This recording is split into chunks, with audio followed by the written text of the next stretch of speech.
What's going on, guys? It's Tom or Top 10 Wrestling, and welcome to a brand new video. I have not uploaded in about 8 days. I'm so sorry. I've just been busy with a side project that I'm working on, which I will announce soon, and also catching up on university work. But this is a video I wanted to make for a while, and it's talking about Ric Flair's 10 matches that he had in TNA. House shows not included. But Ric Flair's TNA run is a very weird thing to look back on, because obviously he was meant to retire after his match with Shawn Michaels. It was the perfect send-off, but he went to TNA, and we're going to be looking at these 10 matches in chronological order. This video is part 1 of 2, where we look at his first 5 matches, and in the next part, which will be a future video, we'll look into the next 5 matches. But let's get right into it.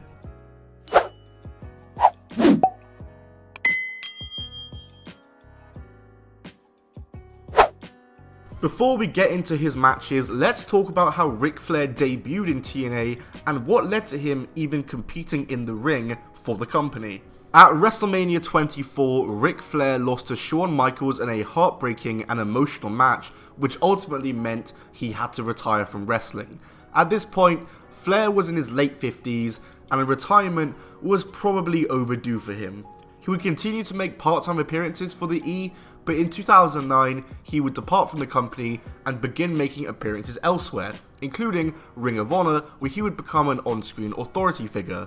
However, on the other side of the world, Flair was making his first return to the ring. He competed at the Hulkamania Let the Battle Begin tour, a tour that Hulk Hogan hosted going through cities in Australia, where he and Hulk Hogan would have the main event match of every show.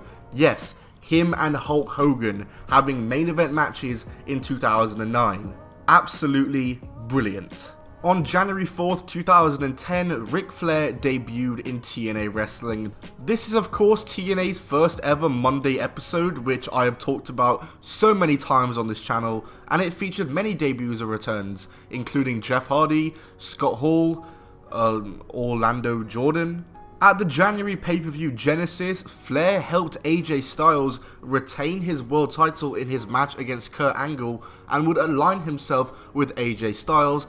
AJ Styles would start wearing the robe, kind of trying to become Ric Flair 2.0. It kind of didn't work, but it was kind of cool at the same time. It's whatever. Against all odds, he would accompany AJ Styles in his match against Samoa Joe, in which Styles would retain the title once again, and Ric Flair would also begin kind of informally managing Beer Money and Desmond Wolfe. And on the March 8th, 2010 episode, our nightmare became a reality as he returned to the ring once again. Let's go ahead and talk about these matches, shall we? Starting off, we have Ric Flair's first ever TNA match, as it was him and AJ Styles versus Hulk Hogan and Abyss. And yes, I did say Hulk Hogan. This is Hulk Hogan's first TNA match of his 3. The match opens the show and the crowd are very hot because of course they are. Ric Flair and Hulk Hogan are in a ring together in 2010. AJ and Abyss start off and Flair is quickly tagged in. Flair manages to take control of Abyss with a low blow, and after this, Hogan gets in and beats Flair down, which leads to Styles getting in and beating down Hogan, and Flair and Styles beat down the two men, and this leads to Sting coming out. He's making his return, and it looks as though he's there to save Hogan and Abyss, but he turns heel and beats down Hogan and Abyss with the bat, and yeah, the match is thrown out after 2 minutes. A great first match for Hogan and Flair, and for obvious reasons, this is probably Ric Flair's worst TNA match. On to the next match. Lucky for the fans in attendance at the show, the tag match would be restarted later on in the main event, this time as a no DQ match so it can't get thrown out. Flair and Hogan start off this match and Flair immediately gets the vintage chops in, but Hogan takes control easily and Flair is busted open after about 1 minute, which is going to become a theme in Flair's matches. Hogan just dominates Flair for a few minutes, but Flair of course low blows him to get back into it and tag in AJ, who takes control over Hogan, who is now too busted open. What is up with TNA wanting to see old men bleed?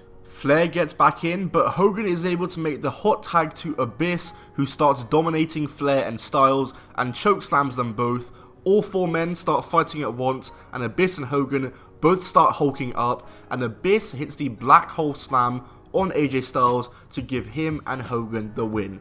And to be fair, this match was actually pretty entertaining. The fans were very hot for it. It was a spectacle to see Hogan and Flair in the ring, and the fact that the crowd were hot is obviously no surprise, given you have two of the biggest wrestling stars of all time in the ring, but this match was cool. It just was. The next match took place on the April 26th episode of Impact, and it was a one-on-one match between Flair and Abyss, making this Flair's first singles match in TNA. In this match, both Hall of Fame rings, Abyss and Flair's, are on the line. The whole Hall of Fame ring storyline was so weird. Basically, Hulk Hogan gave Abyss his Hall of Fame ring, and it gave Abyss these magical powers that Hogan had, such as being able to Hulk up, and Abyss, basically his theme song changed to like fit in with Real American. It was awful. Ric Flair does manage to hold his own in this match, and overall, as a TV match, it isn't too bad. It's just a very standard TV match. But Ric Flair is of course busted open in this match because it is a theme in his TNA matches. Ric Flair pokes Abyss in the eye and looks like he's going to get in control as he climbs the top rope. Please don't die, please don't die. But Abyss throws him off. Please don't be dead, please don't be dead. Ric Flair low blows Abyss and the referee at the same time and takes out the ref. He then takes out brass knuckles and starts beating up Abyss with them, punching him in the face, but Abyss is taking it, and then Ric Flair punches him in the balls with them, and that's what puts him down. Ric Flair makes the cover, Hebner manages to get back up and counts to 3 for Flair to win. But wait, as Flair's arm is being raised, he drops the brass knuckles and Earl Hebner notices them, and the match is being continued. Abyss hulks up and hits the Black Hole Slam to get the win and take Flair's Hall of Fame ring. Okay, whatever. Yeah, it was alright. It was just standard TV match. Not great, of course, but it's cool that Abyss can say he got a win over Ric Flair. Like, that's something he can tell his grandkids. But this match was pretty much only done, it seems, to try and get a rating, because at this point, TNA was getting absolutely destroyed by WWE in the Monday Night War ratings, so I feel like this match was pretty much done just to get a rating. But again, just a standard TV match, nothing offensive here. And next up, Ric Flair would have his first TNA pay-per-view match, as he would be facing Jay Lethal at Victory Road 2010. The previous month at Slammiversary, Lethal beat Styles, and so Flair wanted to go at beating Lethal. At one point in this match, Jay Lethal hit a top rope superplex, which for Flair to be taking at his age, being in his 60s, is scary as hell. Please don't die, please don't die. But overall, this match was pretty decent. It was actually good, if anything. Lethal was in control for about the first half of the match, but Flair took control and really healed it up. At one point, Lethal grabs onto Flair's trunks and they come down and his arse shows, which was no comment. But ultimately, Lethal wins by using the figure 4 and Flair taps out to his own move. This match was, like I said, it was pretty good. It was good in all fairness. I enjoyed it. There was nothing offensive to it. It was really cool to see Lethal pick up the big win. And overall, the storyline going into this match was basically that Lethal was facing his idol Ric Flair. And it was just a good storyline. And by the way, you have to search up the promo that Lethal did where he impersonates Flair, because it's absolutely unreal. Overall though, just good match, to be fair. Just a good match. I liked it. However, TNA didn't want to let Lethal have Flair's number, because about 3 weeks later on Impact, Flair and Lethal faced off in a street fight. In this match, Jay Lethal just dominates and embarrasses Flair in this match, and Flair is of course busted open, but Flair, again, he's just embarrassing him, he's dominating him, he's smacking him with weapons and making him bleed and ripping all his clothes off, and they even did the spot again with Ric Flair's butt showing, which great, okay, cool, didn't ask. But Flair ends up winning the match after Doug Williams interferes and hits Lethal with the X Division belt and then knocks Lethal's foot off the rope when Flair pinned him. This match was a spectacle, but not really in a good way. It was almost so bad it was good. Like, what on earth did I just watch? It's a real shame they couldn't let Lethal keep his win and had to do 50-50 booking, because Flair does not need to be beating Jay Lethal in 2010. But it was kind of fun in the way, just seeing Flair get absolutely embarrassed and destroyed. But in the end, he won, so what was really the point in that? If I had to rank all the matches in this video, I'd say the first tag team match that got thrown out was the worst, purely because it was 2 minutes long and got thrown out. Then his singles match with Abyss would come next, because it was just a standard match really. Then I'd put the street fight with Lethal, because it was just a spectacle and it was so bad it was good.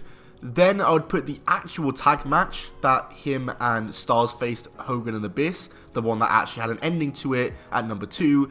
And then the match at Victory Road with Lethal is probably the best of these 5 matches. In the next video, we're going to cover the next 5 matches, including a match against a WCW legend, a Lethal Lockdown match, and yet another street fight. Thanks for watching this video, guys. If you did enjoy, then smack that like button. I've had a lot of fun watching these matches. They're just awesome to watch. It's so cool seeing Flair wrestle in 2010. Honestly, I'm enjoying it. I actually am enjoying watching these matches. It's just so weird and so cool at the same time. But yeah, thanks for watching, guys. Follow me on Twitter at Thompson Wrestling. My Instagram is at I'm Tom Bell. I'm going to try get more uploads out consistently. I've still got some uni work to do, and I'm still working on this project, so it might be a bit difficult because I'm balancing lots of things at once. But I'll see you all soon. Goodbye, and keep on rolling.